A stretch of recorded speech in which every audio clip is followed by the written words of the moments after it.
Hello, this is the Provoked Prawn, and this is the Asus ROG Strix Scope RX TKL Wireless Deluxe.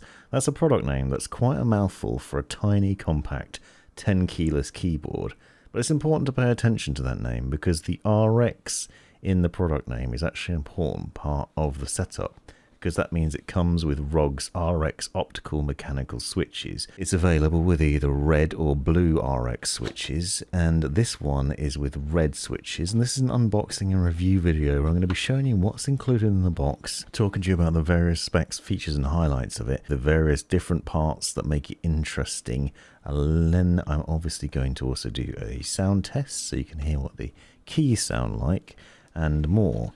And I'm also going to be showing a number of hidden highlights to it that aren't immediately obvious. Now, this is a wireless keyboard which offers both Bluetooth and 2.4 GHz connection and a wired mode as well. So you'll see it comes with a USB-C cable included in the box, as well as a plush magnetic wrist rest, which has some very nice padding on it, makes it very comfortable to use, and then the basic manual in the box.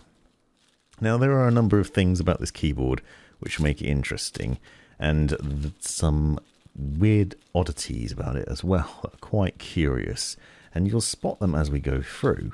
And one of the things is that this keyboard is designed for gamers, and so it has a very large control key on the left hand side, with the idea that obviously control is important to gaming goodness when you're playing FPS games, and therefore a large control should be useful. For note, this is the UK variant, and that's why you'll see a large enter key and a small left shift, among other things. But there are also some hidden highlights in terms of where the buttons are programmed and sort of the extra layers of them. And what I mean by that you'll see as we go through, because there's some lettering on them which has a secondary function layer, and that's one of the highlights for me as well. As you'd expect from something at this price, it has a very nice finish to it. It is a deluxe keyboard after all, and a compact frame with that classic solid build quality, brushed aluminium backplate, and some very nice ROG accents on it, including on the underside that you can see here, that ROG logo emblazoned on the bottom, some nice rubberized feet for it to sit nicely on your desk and stay there. And it does have a good weight to it as well. It's quite a weighty keyboard, so it's not going to move around a lot. At the back, you'll see that there is a little dock for your USB dongle, so that's the 2.4 GHz wireless dongle, and there's a little place for you to put it when you're not using it. So normally you'd plug that into your PC, and then you have the connectivity that way. 2.4 GHz, low latency wireless, gives you up to 76 hours of battery life, which isn't terribly bad, pretty decent. You also have the option of Bluetooth, which will likely give you more battery. However, obviously that isn't as low latency. And there you can see some of the magnetic feedback from the wrist rest. I'll say it isn't that magnetic. It's not like it snaps into place aggressively, so it's quite a gentle magnet system, but it is a very nice wrist rest, very comfortable. And then there's a little switch to switch between the various modes. One of the things I found curious is you have to turn it off when it's plugged in, rather than having it on the wireless, which is a bit weird.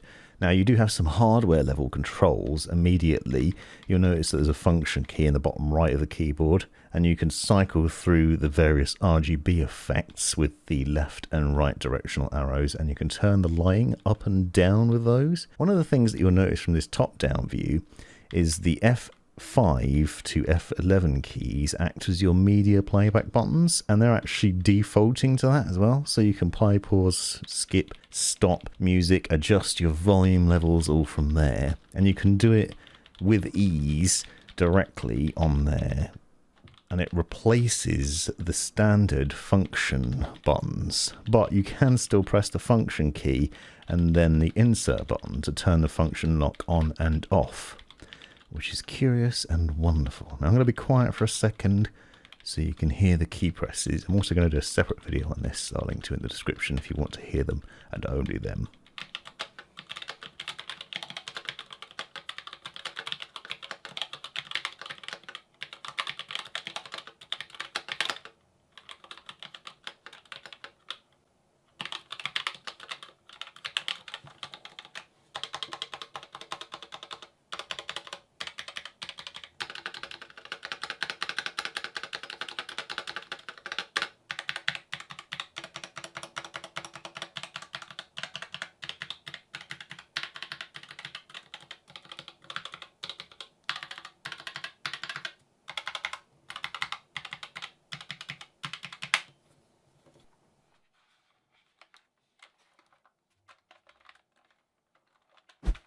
So a close-up look at the keyboard and you'll see some of the etching. There's a number of different functions buried in it, and it's quite curious in the sort of setup and overall design of the thing. It's a very nice looking keyboard with those feet that can be adjusted for height purpose on the underside, but the top is where all the action's at. And you'll notice that you can see the sort of lettering and what is carried on to the extra buttons. So this is a TKL keyboard, which makes it more compact, but it means that it also gives you access to loads of other buttons potentially, and you can cycle through profiles, you can pair it with different Bluetooth devices, and as I said, you have easy access to the media control buttons at the top, which is really nice for me. F12 is also a stealth mode, which is a curious one. You press that and it sort of minimizes everything that's going on your screen, and also mutes all the audio. So it's like a boss button, essentially. If your boss is coming over to your desk, you can press that and it pops everything down and out of view. And then when they've gone again, you can press it and it brings everything back that you were doing. So there are some curiosities to this already.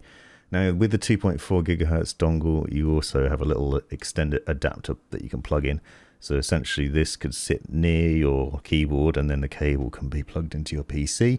That extends the range of the dongle and also makes it easy to grab that cable if you need to and plug it into the keyboard for charging purposes. The RGB lighting can be used to let you know when the battery is running low. So that's fairly interesting. Now, the other hidden highlights to this is the RX switches. These are optical mechanical switches, which obviously are designed to last longer than your traditional key switches.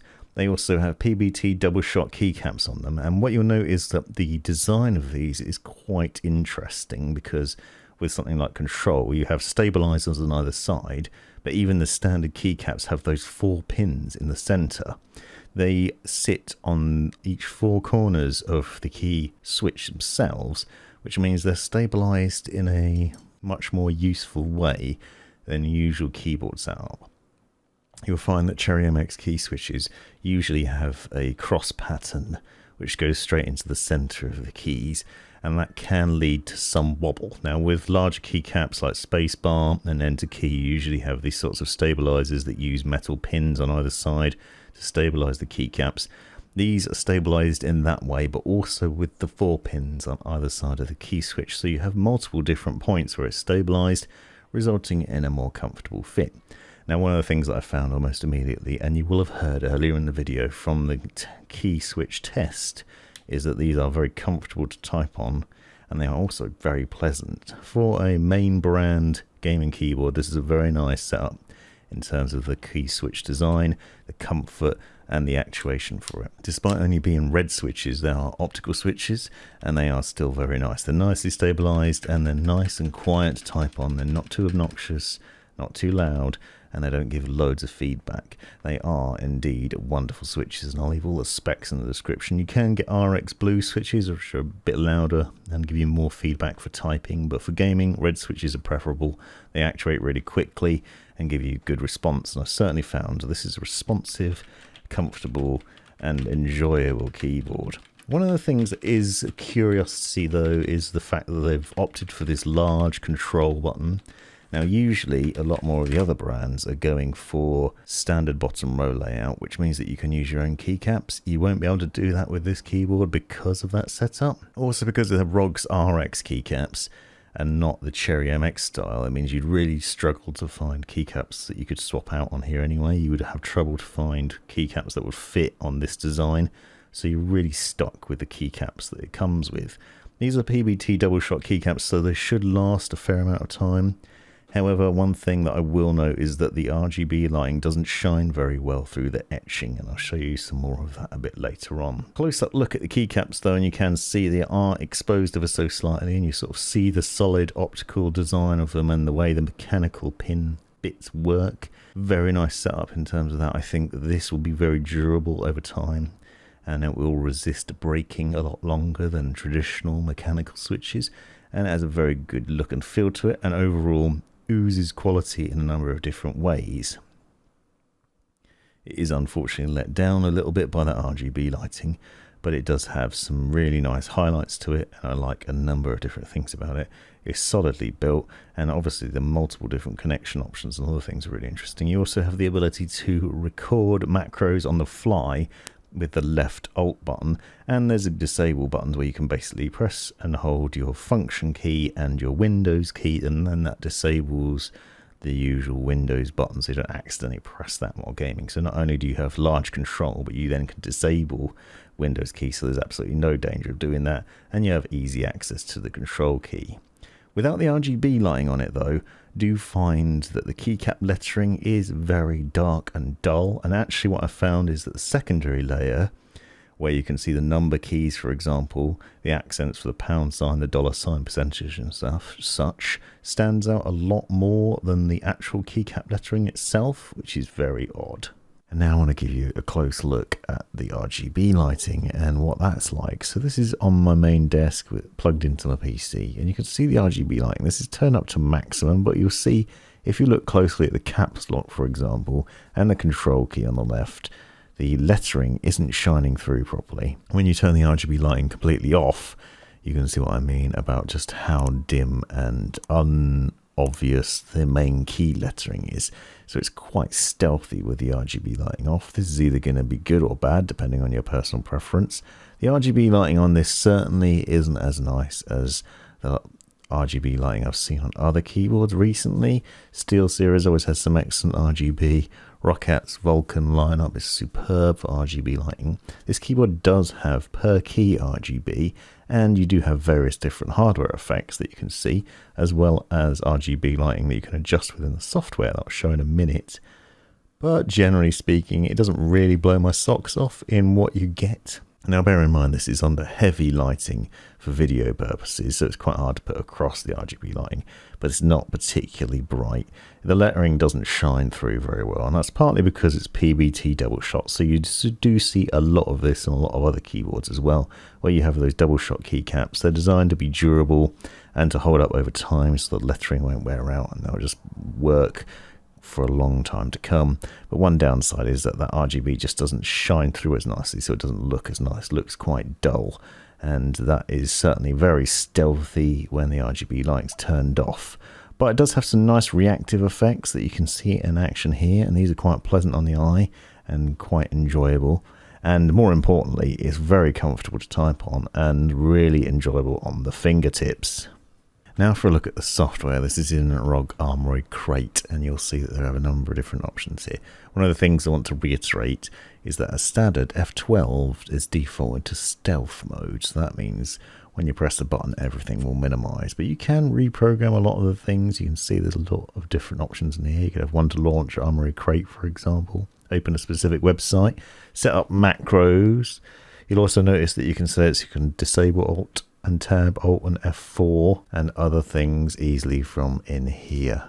You can also reprogram your keys or disable keys entirely. So we could disable the caps lock. I hate the caps lock. You might choose to do something else. You could have a text input, for example. We could make caps lock a completely different button. So you do have some good options in there. It's also worth noting you have multiple different profiles you can see here. And if you press the function key and then either 1, 2, 3, 4 or 5 on the keyboard, so these numbers here, and you can see that 5 is the default, but it also, when you're pressing the function key, takes you to profile number 5. So it should have multiple different profiles that you can switch between. So you can set up different profiles in here, and then you can switch between them on the fly. You can set it so that your RGB lighting will let you know when you're running low on battery, and you can also go through the various effects. So you'll see the static effect, breathing, reactive, rainbow, ripple, starry night, quicksand, raindrop, and other things in here. And you can adjust the brightness and speed of these effects, and you can go into the Aurora Creator and make your own custom RGB lighting if you have that set up and installed. You can also get a gauge of how much power you have left when it's charged up, and what to do when power saving mode is turned on. So if you want to save battery, you can do it that way, and then you have a firmware update. So fairly low frills, but easy to customize everything within the software. So what you're seeing is generally a very nice keyboard for a number of different reasons, with some small quirks like that large left control button, the obvious lack of RGB lighting shining through, but some really nice highlights. Simple things like the media playback buttons as default on the F5 to F12 keys, which makes life really cool, I think, because I rarely use those function keys, but to have them as media playback is really useful. Obviously, optical mechanical switches are very nice for gaming on, and overall it's a very solidly built deluxe feeling keyboard with a really nice finish. This has been the Provoked Prawn. Thanks for watching. This has been the Provoked Prawn. Hope you found this video useful, interesting, hilarious, or otherwise. Take a look at these other videos that I think you might find interesting as well. And have a look at the description for links and other information you might find useful. Click that join button to see the benefits of being a member of my YouTube channel. And most importantly, have a great life.